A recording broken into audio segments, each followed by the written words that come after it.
അൽഹംദുലില്ലാ. അല്ലാഹുമ്മ സ്വല്ലി അലാ മുഹമ്മദ് വഅലാ ആലി മുഹമ്മദ് കമാ സ്വല്ലൈത അലാ ഇബ്രാഹീമ വഅലാ ആലി ഇബ്രാഹീം ഇന്നക ഹമീദും മജീദ്. അല്ലാഹുമ്മ ബാരിക് അലാ മുഹമ്മദ് വഅലാ ആലി മുഹമ്മദ് കമാ ബാരക്ത അലാ ഇബ്രാഹീമ വഅലാ ആലി ഇബ്രാഹീം إنك حميد مجيد. يا أيها الذين آمنوا اتقوا الله حق تقاته ولا تموتن إلا وأنتم مسلمون. يا أيها الناس اتقوا ربكم الذي خلقكم من نفس واحدة وخلق منها زوجها وبث منهما رجالا كثيرا ونساء واتقوا الله الذي تساءلون به والأرحام إن الله كان عليكم رقيبا. يا أيها الذين آمنوا اتقوا الله وقولوا قولا سديدا يصلح لكم أعمالكم ويغفر لكم ذنوبكم ومن يطع الله ورسوله فقد فاز فوزا عظيما. പ്രിയമുള്ള വിശ്വാസികളെ, സഹോദരങ്ങളെ, സഹോദരിമാരെ, അല്ലാഹുവിന്റെ നിയമങ്ങളും നിർദ്ദേശങ്ങളും ജീവിതത്തിന്റെ എല്ലാ സന്ദർഭങ്ങളിലും കഴിവിന്റെ പരമാവധി സൂക്ഷിച്ച് പാലിച്ച് ജീവിതത്തെ ക്രമീകരിക്കണം, ചിട്ടപ്പെടുത്തണമെന്ന് ഉണർത്തുകയാണ്, ഉപദേശിക്കുകയാണ്. വലിയൊരു ദുരന്തം, പരീക്ഷണമായി നാം എല്ലാവരും കാണുന്ന രൂപത്തിൽ, അറിയുന്ന രൂപത്തിൽ നമ്മുടെ ജീവിതത്തിലൂടെ കടന്നുപോകുന്ന സാഹചര്യത്തിലും സന്ദർഭത്തിലുമാണ് നാം എല്ലാവരും നിലകൊള്ളുന്നത്. ഒരുപാട് കുട്ടികൾ, യുവാക്കൾ, മുതിർന്നവർ അവർക്ക് അല്ലാഹു നിശ്ചയിച്ച അവധിക്ക് കീഴൊതുങ്ങി അല്ലാഹുവിലേക്ക് മടങ്ങിയിട്ടുള്ള വളരെ ദുഃഖകരമായ, എല്ലാവർക്കും പ്രയാസമുണ്ടാക്കിയിട്ടുള്ള സാഹചര്യമാണ്. ഒരുപാട് നഷ്ടങ്ങൾ എണ്ണിത്തിട്ടപ്പെടുത്താൻ കഴിയാത്ത വിധം ഉണ്ടായിട്ടുണ്ട് എന്നത് എല്ലാവരും മനസ്സിലാക്കിയിട്ടുള്ള കാര്യമാണ്. ഇപ്പോഴും വിട്ടുമാറാത്ത ഭീതി തളം കെട്ടി നിൽക്കുന്ന സമയമാണ് നമ്മുടെ ഓരോരുത്തരുടെയും മുമ്പിലുള്ളത്.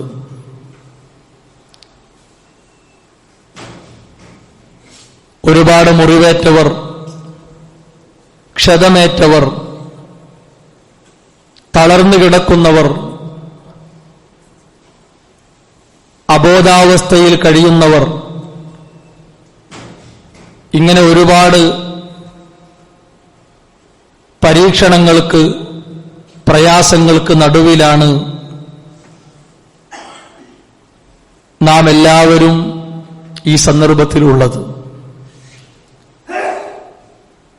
എല്ലാം അല്ലാഹുവിന്റെ തീരുമാനമാണ്, നിശ്ചയമാണ്.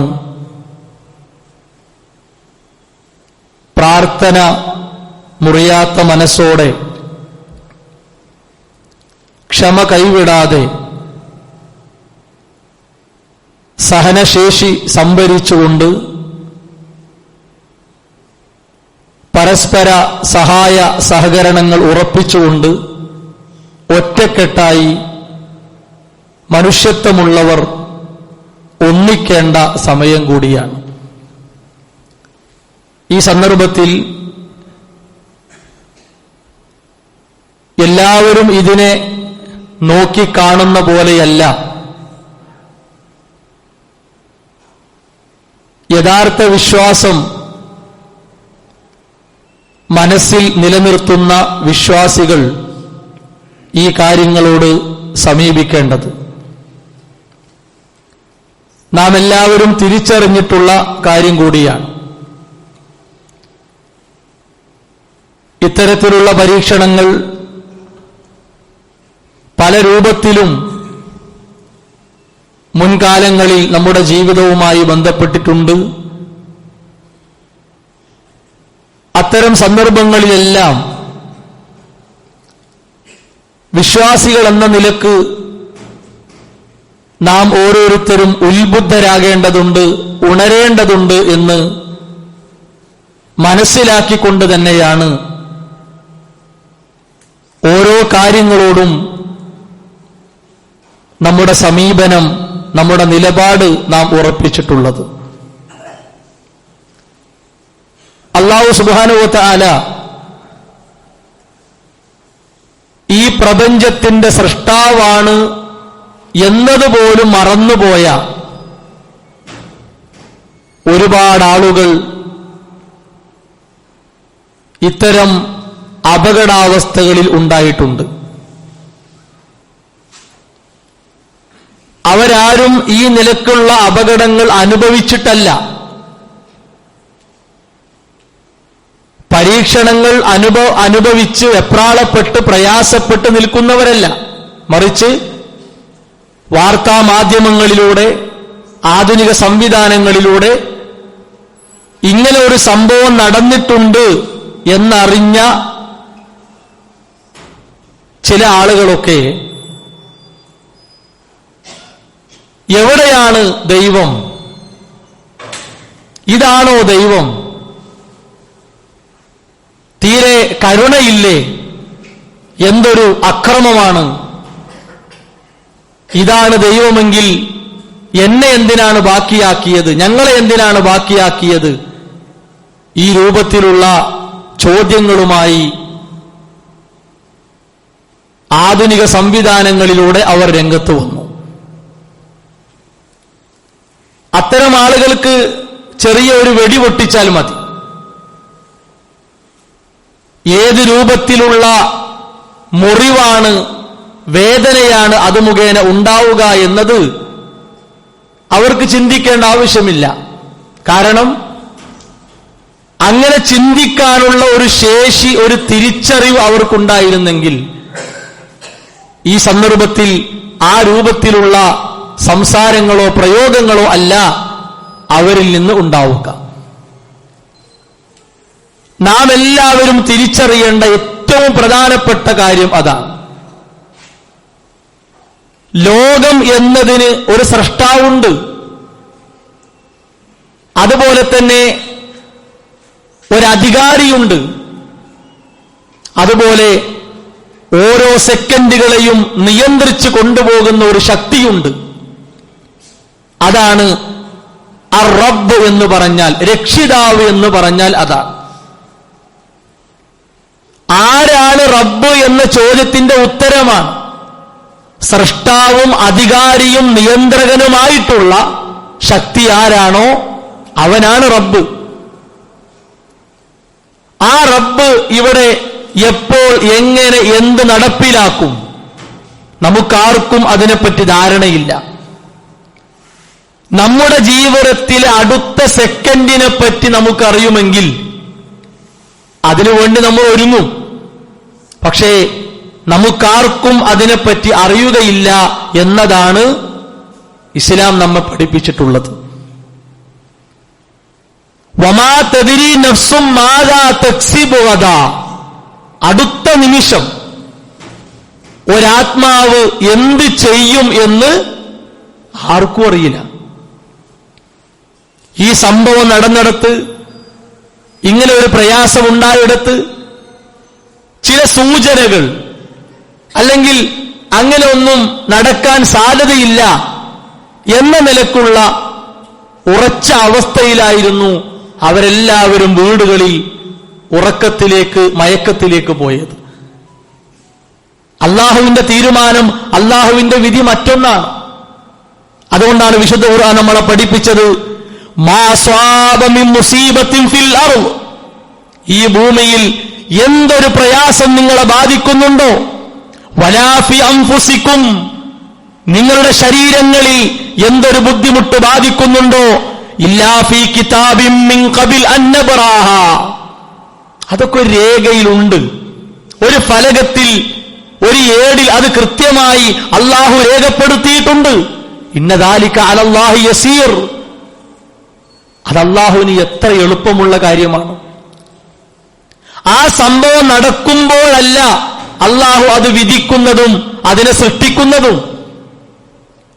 എത്രയോ വർഷങ്ങൾക്കപ്പുറം അല്ലാഹു രേഖപ്പെടുത്തിയിട്ടുള്ള, അല്ലാഹു തീരുമാനിച്ചിട്ടുള്ള കാര്യമാണ് നടക്കുന്നത്. അതല്ലാതെ ഒന്നും സംഭവിക്കുന്നില്ല.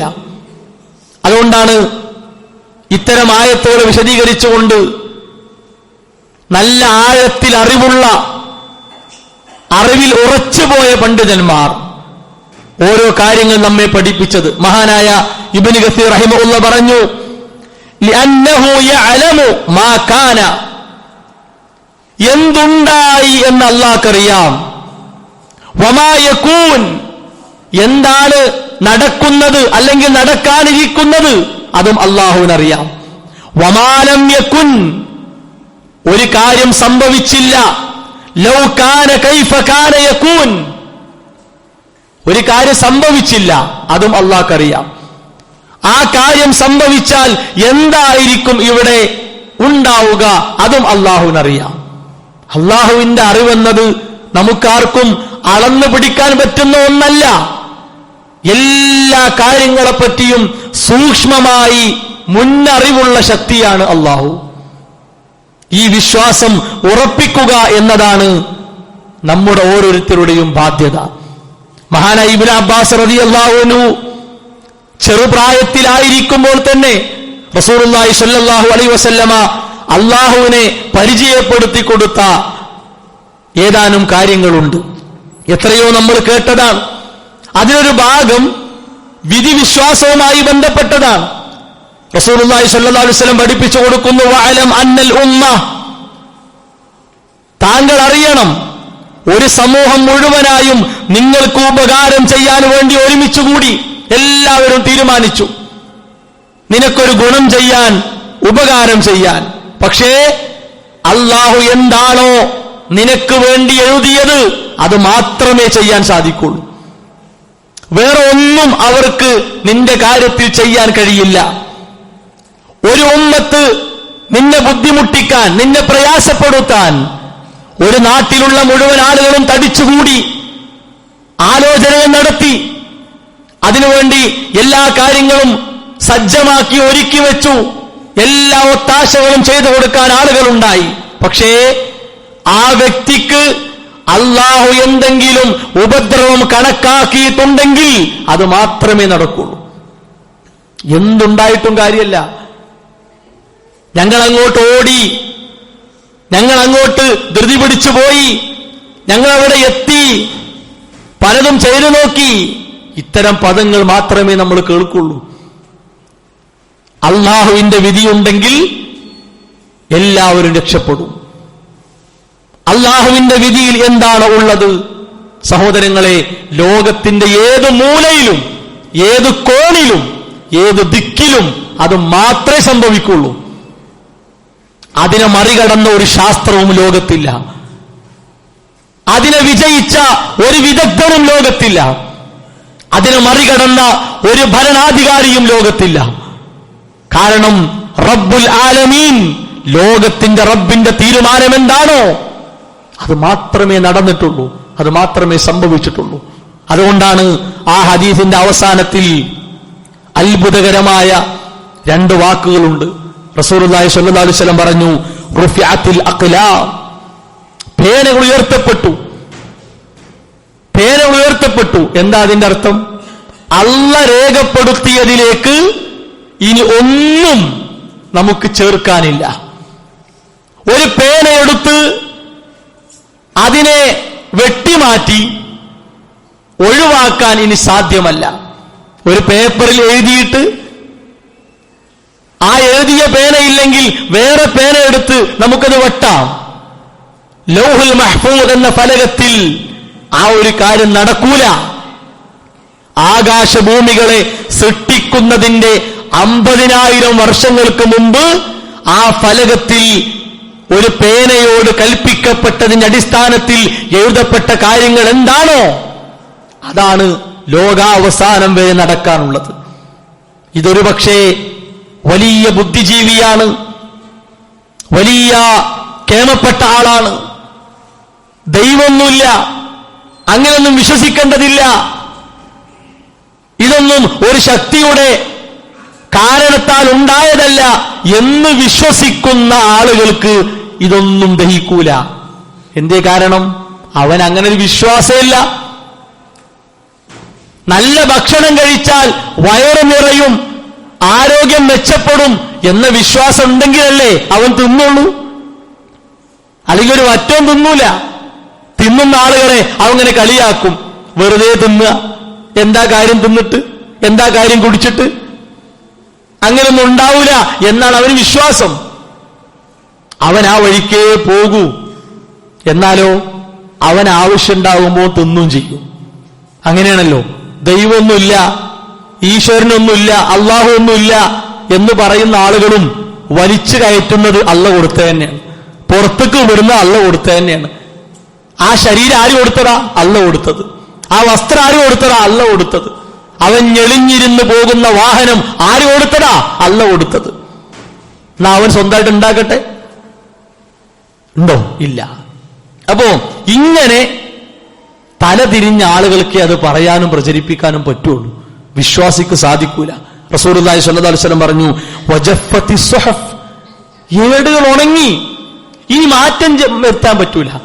ആ ലൗഹുൽ മഹ്ഫൂസ് എന്ന ഏടിൽ എഴുതി വെച്ചത് ഉണങ്ങിയിട്ടുണ്ട്, ഇനി ചുരണ്ടി മായ്ക്കാൻ പറ്റൂല. മായ്ക്കുന്ന എന്തെങ്കിലും വസ്തു ഉപയോഗിച്ച് അതിനെ മായ്ക്കാൻ സാധിക്കൂല. സഹോദരങ്ങളെ, അല്ലാഹു സുബ്ഹാനഹു വ തആല നമ്മെ പഠിപ്പിച്ച ഒരു വിശ്വാസമാണിത്. ഏത് അപകടത്തിന്റെ മുമ്പിലും, ഏത് പ്രശ്നത്തിന്റെ മുമ്പിലും, അത് എത്ര വലുതാണെങ്കിലും ചെറുതാണെങ്കിലും, ഈ മനസ്സിൽ നിന്ന് ഒരു നിമിഷം മാറ്റപ്പെട്ടാൽ, ഒരു നിമിഷം പിറകോട്ട് ശൈത്താൻ നമ്മളെ വലിച്ചാൽ അത് വല്ലാത്തൊരു അപകടമാണ്. ആ ഒരു തിരിച്ചറിവ് ഈ സമയത്ത് നമുക്കുണ്ടാകണം. ഇനി നോക്കൂ നിങ്ങൾ, മനുഷ്യന്റെ നിസ്സഹായത ഇവിടെ എത്ര വ്യക്തമാണ്. ആർക്കെന്ത് ചെയ്യാൻ സാധിക്കുന്നു? നമ്മളൊക്കെ ഈ അപകടവുമായി ബന്ധപ്പെട്ട് പല രംഗങ്ങളും നമ്മൾ കണ്ടു. രണ്ടറ്റവും മുട്ടിക്കിടക്കുന്ന ചെളിയുടെ നടുവിൽ ഒരാൾ കൈകൾ ഉയർത്തി കാണിക്കുന്ന രംഗം സോഷ്യൽ മീഡിയ എടുത്തു കാണിച്ചിരുന്നു. സഹോദരങ്ങളെ, ആർക്ക് ആ ചളിയിലേക്ക് എടുത്തു ചാടാൻ സാധിച്ചു? ആർക്കെങ്കിലും കഴിഞ്ഞോ? ഇല്ല. അതിന് പറ്റിയ സൗകര്യപ്രദമായ സംവിധാനങ്ങൾ എത്തട്ടെ എന്ന നിലക്കല്ലേ എല്ലാവരും കാത്തുനിന്നത്? എല്ലാവരും പ്രാർത്ഥിക്കുകയാണ്, എങ്ങനെയെങ്കിലും അയാളെ രക്ഷിക്കണം.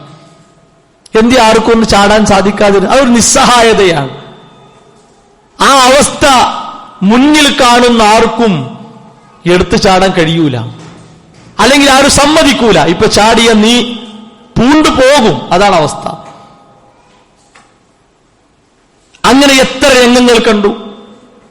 അവിടെയെല്ലാം ഒറ്റക്കെട്ടായി ഓരോരുത്തരും ചെയ്തൊരു കാര്യം എന്താണോ അതിനുള്ള സംവിധാനം അത് ഇവിടെ എത്തിക്കുക എന്നതാണ്. ഇവിടെ നമ്മൾ മനസ്സിലാക്കേണ്ടത്, എന്തിനും ഏതിനും കഴിയുന്ന ഒരേ ഒരു ശക്തി ആര് മാത്രം? അല്ലാഹ് മാത്രം. ആ തിരിച്ചറിവ് നമുക്കൊരിക്കലും നഷ്ടപ്പെടാൻ പാടില്ല. വിശുദ്ധ ഖുർആൻ പറഞ്ഞു, മാ ഖദറുല്ലാഹ ഹഖ്ക ഖദരിഹി, മാ ഖദറുല്ലാഹ ഹഖ്ക ഖദരിഹി എന്നാണ്. അള്ളാഹനെ അറിയേണ്ടതുപോലെ അറിഞ്ഞില്ല എന്നാണ്. അള്ളാഹുവിനെ മനസ്സിലാക്കേണ്ടതുപോലെ മനസ്സിലാക്കിയിരുന്നെങ്കിൽ ഒരാളുടെ മനസ്സിൽ നിന്നും അനാവശ്യമായ തെറ്റായ ഒരു വർത്തമാനം പുറത്തു വരൂല. ഒരു മുതിർന്ന സഹോദരൻ പറയുന്നുണ്ട്, പലരെയും ഞാൻ രക്ഷപ്പെടുത്തി, അവസാനം വീടിന്റെ ജനവാതിലിന്റെ കമ്പികൾ പിടിച്ചു നിൽക്കുമ്പോ എന്റെ ഉമ്മയും അതുപോലെ തന്നെ സഹോദരന്റെ മകളുമൊക്കെ എന്റെ മുമ്പിലൂടെ ഒലിച്ചു പോവുകയാണ്. അയാൾക്ക് അവരെ രക്ഷപ്പെടുത്താൻ സാധിക്കുന്നില്ല. ഒരു നിസ്സഹായതയാണ്. ഇന്നല്ലാഹ ലഖവിയ്യുൻ അസീസ്. എന്തിനും കഴിയുന്നവൻ അല്ലാഹുവാണ്, പ്രതാപശാലി അല്ലാഹുവാണ്. ഇത് നമ്മുടെ മനസ്സിന്റെ അടിത്തട്ടിൽ ഉറച്ചു നിൽക്കേണ്ട ഒരു കാര്യമാണ്. അല്ലാഹു സുബ്ഹാനഹു വ തആല പറഞ്ഞു, ഖുലിഖൽ ഇൻസാനു ദഈഫാ. മനുഷ്യൻ സൃഷ്ടിക്കപ്പെട്ട ദുർബലനായിക്കൊണ്ടാണ്. സഹോദരങ്ങളെ, നമ്മളൊന്ന് വീണാൽ നമ്മുടെ കയ്യിന്റെ ശക്തി കുറയാണ്, നമ്മുടെ കാലുകളുടെ ശേഷി നഷ്ടപ്പെടുകയാണ്. ഒരു ഭാഗം തളർന്നാൽ ശരീരത്തിന്റെ പകുതി നമുക്ക് നഷ്ടാകുക. ഇങ്ങനെയുള്ള മനുഷ്യൻ എന്ത് കണ്ടാണ് അഹങ്കരിക്കുന്നത്?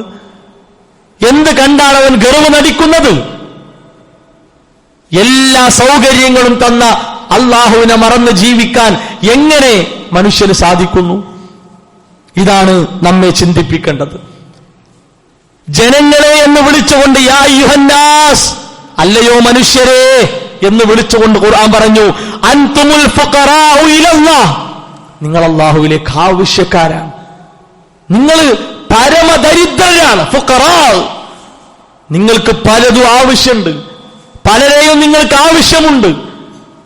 എല്ലാ നിലക്കും ഖനിയായിട്ടുള്ള, ആരെയും ആശ്രയിക്കേണ്ടാത്ത വിധം, ആരുടെ സഹായവും വേണ്ടാത്ത വിധം, എല്ലാ നിലക്കും ഖനിയായ അള്ളാഹുവിന്റെ സഹായം നിങ്ങൾക്ക് നിർബന്ധമാണ്.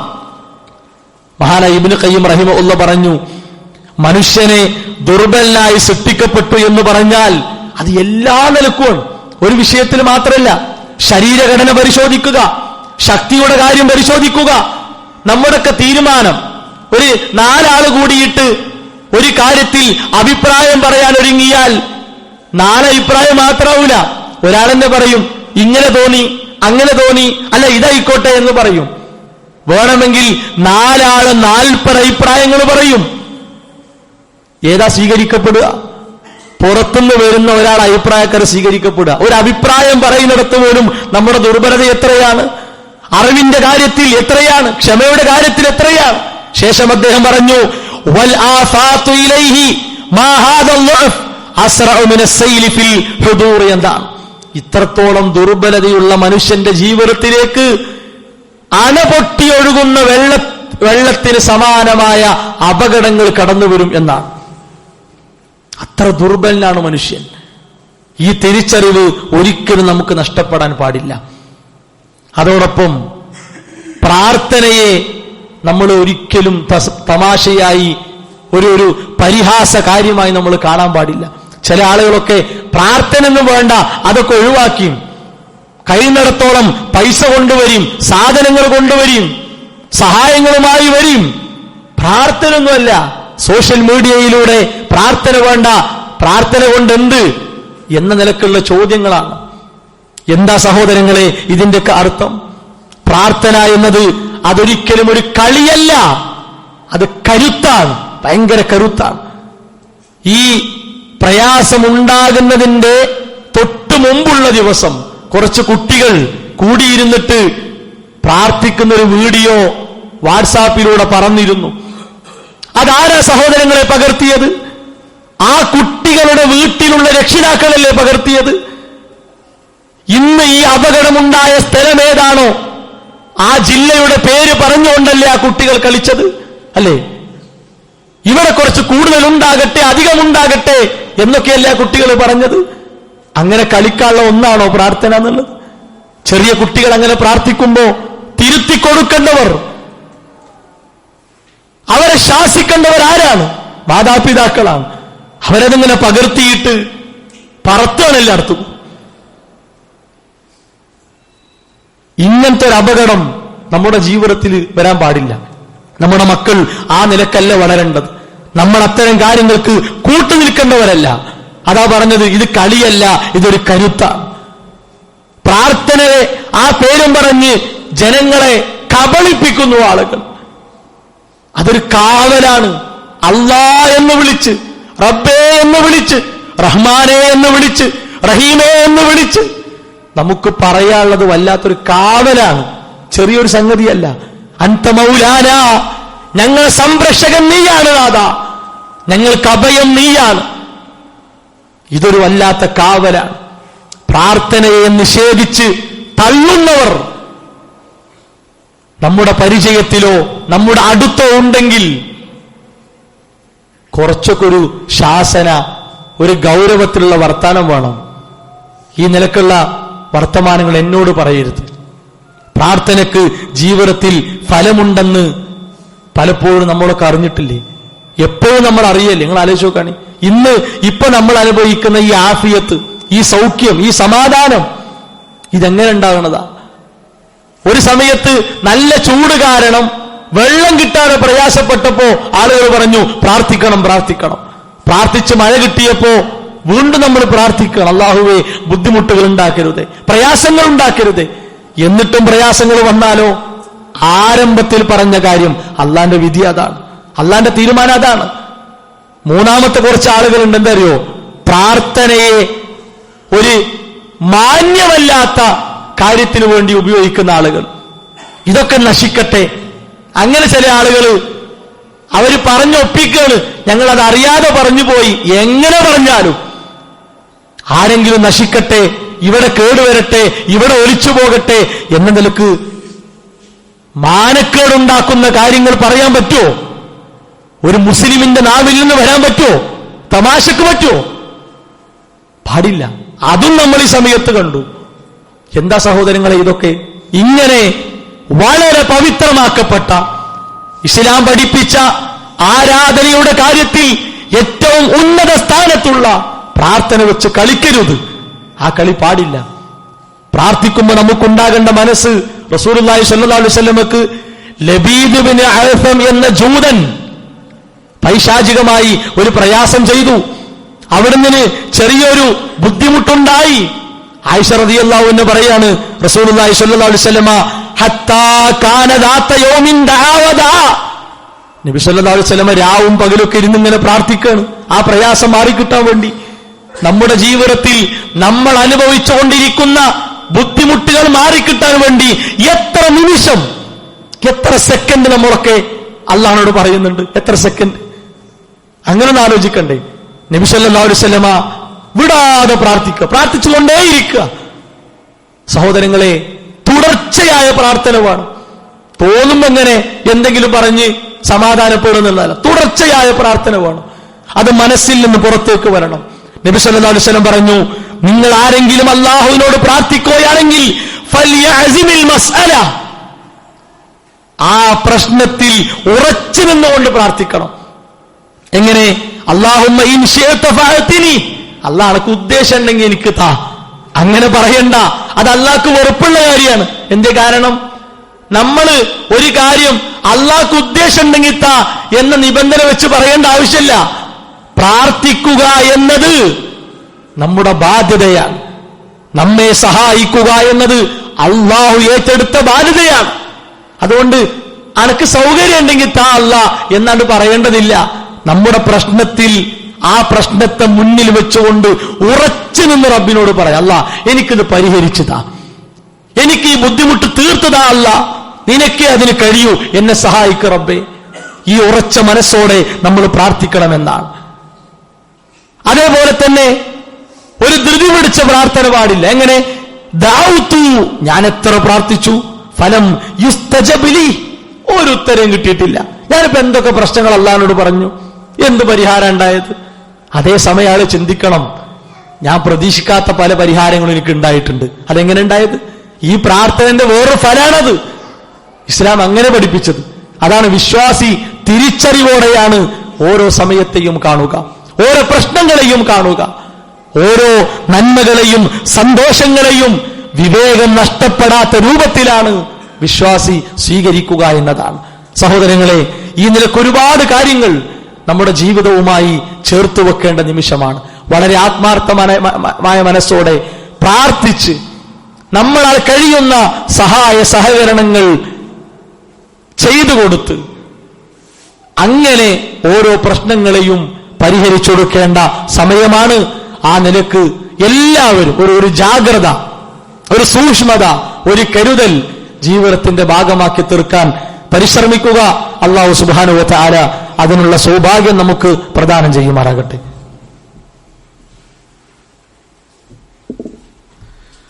അൽഹംദുലില്ലാഹി വസ്സലാത്തു വസ്സലാമു അലാ റസൂലില്ലാഹി വഅലാ ആലിഹി വഅസ്ഹാബിഹി അജ്മഈൻ അമ്മാ ബഅദ്. അല്ലാഹുവിന്റെ നിയമങ്ങളും നിർദ്ദേശങ്ങളും അനുസരിച്ചുകൊണ്ട് ജീവിതത്തെ ക്രമീകരിക്കണം, ചിട്ടപ്പെടുത്തണമെന്ന് ഉണർത്തുകയാണ്, ഉപദേശിക്കുകയാണ്. വിശ്വാസികളായ നാം ഓരോരുത്തരും ഈ സന്ദർഭത്തിൽ അനിവാര്യമായും ശ്രദ്ധിക്കേണ്ട ഏതാനും കാര്യങ്ങളാണ് സൂചിപ്പിച്ചത്. നമ്മുടെ മുമ്പിലുള്ള സാഹചര്യം, അതിന്റെ ഭയാനകത പ്രത്യേകം പറയാതെ തന്നെ എല്ലാവർക്കും അറിയുന്ന കാര്യമാണ്. ഇപ്പോഴും അവിടെ തിരച്ചിൽ പ്രവർത്തനങ്ങൾ നടക്കുകയാണ്. അതുപോലെ രക്ഷാപ്രവർത്തനങ്ങൾ നടത്തപ്പെട്ടതിന് ശേഷമുള്ള ഒരുപാട് കാര്യങ്ങൾ അവിടെ നടന്നുകൊണ്ടിരിക്കുന്നു. അത് പത്രങ്ങളിലൂടെയും വാർത്തകളിലൂടെയും നമ്മൾ അറിഞ്ഞുകൊണ്ടിരിക്കുന്നു. നമുക്ക് പരിചയമുള്ള പലരും അവിടെ പ്രവർത്തനങ്ങളിൽ ഏർപ്പെട്ടിരിക്കുന്നു. അവിടേക്ക് ഏറ്റവും അനിവാര്യമായി വേണ്ടത് നമ്മെ പോലുള്ള ആളുകളുടെ സഹായങ്ങളാണ്. അത് ഏത് വിധത്തിൽ നമ്മൾ എത്തിക്കുന്നുവോ അതിലാണിപ്പോൾ വലിയ ആശ്വാസം. ഏറ്റവും പ്രധാനം നമുക്കറിയാം സാമ്പത്തിക സഹായം. അതന്നെയാണ് എല്ലാറ്റിൻ്റെ ഒരു കരുത്ത്. പല ആളുകളും അവരുടെ ഒരു മാസത്തെ വേതനം, ഒരു ദിവസത്തെ കൂലി, അങ്ങനെയൊക്കെ ഓരോരുത്തരും അവരുടെ കാര്യങ്ങൾ പ്രഖ്യാപിച്ച് അതെത്തിച്ചുകൊണ്ടിരിക്കുന്നു. ഗവൺമെന്റ് മാത്രം തീരുമാനിച്ചതുകൊണ്ട് എവിടെയും എത്തൂല, എല്ലാവർക്കും അറിയണ കാര്യമാണ്. ഗവൺമെന്റ് തീരുമാനിച്ചുകൊണ്ട് എന്താണ്, കുറെ കാര്യങ്ങൾ ചെയ്യാൻ സാധിക്കും. അതിനു പുറമെ സന്നദ്ധ സംഘടനകളും അതുപോലെ തന്നെ കൂട്ടായ്മകളും ചെറിയ ചെറിയ സംഘങ്ങളായി എല്ലാവരും ഒറ്റക്കെട്ടായി നിൽക്കുമ്പോഴാണ് ഇതൊരു വലിയ വിജയമായി കരകയറലായി മാറുക എന്ന കാര്യത്തിൽ ഒരു സംശയവുമില്ല. അതുകൊണ്ട് നമ്മളെ കൊണ്ട് കഴിയുന്ന ഒരു സഹായം ഇവിടൊക്കെ നമ്മൾ മനസ്സിലാക്കേണ്ടത്, എന്റെ ഒരു സഹോദരനാണ് അവിടെ പ്രയാസപ്പെട്ട് നിൽക്കുന്നത്. എന്നെപ്പോലെയുള്ള ഞങ്ങളെപ്പോലെയുള്ള ഒരുപാട് സഹോദരങ്ങളാണ് അവിടെ ഒറ്റപ്പെട്ട് പ്രയാസപ്പെട്ട് നിൽക്കുന്നത്. ആരൊക്കെയാണ് നഷ്ടപ്പെട്ടത് എന്ന് അവർക്കിപ്പോഴും അറിയില്ല. തിരിച്ചറിയപ്പെടാൻ പറ്റാത്ത വിധമാണ് കാര്യങ്ങൾ. ഭാര്യ മാത്രം ബാക്കിയായി, ഭർത്താവില്ല, മക്കളില്ല. നിങ്ങൾ ആലോചിച്ച് നോക്കാണി, കുട്ടി മാത്രം ബാക്കിയായി, മേലെയുള്ളവരില്ല, ബാപ്പല്ല, ഉമ്മല്ല, ആരുമില്ല. ഒരു കുടുംബം മുഴുക്കെ അള്ളാഹുവിന്റെ വിധിക്ക് ഉത്തരം നൽകി. എന്തെല്ലാം പ്രയാസങ്ങളാണ്. അവർക്കെല്ലാം അള്ളാഹു ആശ്വാസം പ്രദാനം ചെയ്യുമാറാകട്ടെ. നമുക്ക് അള്ളാഹുവിന്റെ സഹായം നമ്മൾ ചെയ്യുന്ന സഹായത്തിലാണ് എന്ന് തിരിച്ചറിഞ്ഞാൽ മതി. അതുകൊണ്ട് വിസ്ഡം ഇസ്ലാമിക് ഓർഗനൈസേഷൻ അതിന്റെ കാര്യങ്ങൾക്ക് വേണ്ടി തുടക്കം മുതലേ വളരെ വലിയ രൂപത്തിലുള്ള പ്രവർത്തനങ്ങൾ ഇപ്പോഴും അവിടെ നടത്തിക്കൊണ്ടിരിക്കുന്നു, തുടർന്നുകൊണ്ടിരിക്കുന്നു. ഇന്നലെ ദീർഘനേരത്തെ യോഗം അതിനുവേണ്ടി ഉണ്ടായിരുന്നു. ഒരുപാട് പദ്ധതികൾ അതിൽ പ്രഖ്യാപിച്ചു കഴിഞ്ഞു. നിങ്ങളെ കൊണ്ട് കഴിയുന്ന ഏറ്റവും നല്ല ഒരു സഹായം, പുറത്ത് QR കോഡ് സംവിധാനമുണ്ട്, ബക്കറ്റ് വെച്ചിട്ടുണ്ട്, നല്ല ഒരു സഹായം അവിടെ അറിയിക്കണം എന്ന് പ്രത്യേകം ഉണർത്തുന്നു. വസ്ത്രം പോലെയുള്ള സാധനങ്ങൾ, അവർക്ക് വേണ്ട കുറെ സാധനങ്ങൾ ആവശ്യമുള്ളതുണ്ട്. അതാർക്കെങ്കിലും താല്പര്യമുണ്ടെങ്കിൽ പെരിന്തൽമണ്ണ നമ്മുടെ സലഫി മസ്ജിദിൽ അത് സമാഹരിക്കുന്നുണ്ട്, അവിടെ എത്തിച്ചാൽ മതി. നമ്മളെ കൊണ്ട് കഴിയുന്ന ഏറ്റവും പ്രധാന കാര്യം പ്രാർത്ഥന. ആ പ്രാർത്ഥന കഴിഞ്ഞാൽ പിന്നെ ഇതുപോലെയുള്ള സഹായ സഹകരണങ്ങളാണ്. എല്ലാവരും ഈ നന്മയിൽ പങ്കാളികളാകണം എന്ന് പ്രത്യേകം ഉണർത്തുകയാണ്. കൊടുക്കുമ്പോൾ ഇത് പരലോകത്ത് എനിക്ക് കിട്ടാനുള്ളതാണ് എന്ന മനസ്സോടുകൂടി നമ്മളെല്ലാവരും ആ കാര്യത്തിലൊന്ന് ഇടപെടുക. അല്ലാഹു സുബ്ഹാനഹു വ തആല എല്ലാ നന്മകളിലും നമ്മുടെ പങ്കാളിത്തം അറിയിക്കാനുള്ള സൗഭാഗ്യം പ്രദാനം ചെയ്യുമാറാകട്ടെ. നമ്മുടെ ജീവിതത്തിൽ വന്ന ചെറുതും വലുതുമായ തെറ്റുകുറ്റങ്ങൾ അള്ളാഹു വിട്ടുപുറത്ത് മാപ്പാക്കി തരുമാറാകട്ടെ. ലാ ഇലാഹ ഇല്ലല്ലാഹ് മുഹമ്മദ് റസൂലുള്ളാഹ് മരണം വരെ മുറുകെ പിടിച്ചുകൊണ്ട് ജീവിക്കാനുള്ള സൗഭാഗ്യം അള്ളാഹു നമുക്ക് പ്രദാനം ചെയ്യുമാറാകട്ടെ. ശാരീരികമായും മാനസികമായും മതപരമായും കുടുംബപരമായും പ്രയാസപ്പെടുന്ന ഒരുപാട് ആളുകൾ സമൂഹത്തിലുണ്ട്. അവരുടെ പ്രയാസങ്ങൾ, ബുദ്ധിമുട്ടുകൾ അള്ളാഹു ദൂരീകരിച്ചു കൊടുക്കുമാറാവട്ടെ. നമ്മിൽ നിന്ന് മരണപ്പെട്ട മാതാപിതാക്കൾ, മക്കൾ, വിശ്വാസികൾ, പണ്ഡിതന്മാർ, പ്രബോധകർ, അവർക്ക് അല്ലാഹു മഗ്ഫിറത്തും മർഹമത്തും പ്രദാനം ചെയ്യുമാറാകട്ടെ. اللهم اغفر للمؤمنين والمؤمنات والمسلمين والمسلمات ربنا تقبل منا ربنا لا تزغ قلوبنا بعد إذ هديتنا وهب لنا من لدنك رحمة إنك أنت الوهاب ربنا هب لنا من أزواجنا وذرياتنا قرة أعين واجعلنا للمتقين إماما ربنا آتنا في الدنيا حسنة وفي الآخرة حسنة وقنا عذاب النار آمين آمين برحمتك يا أرحم الراحمين.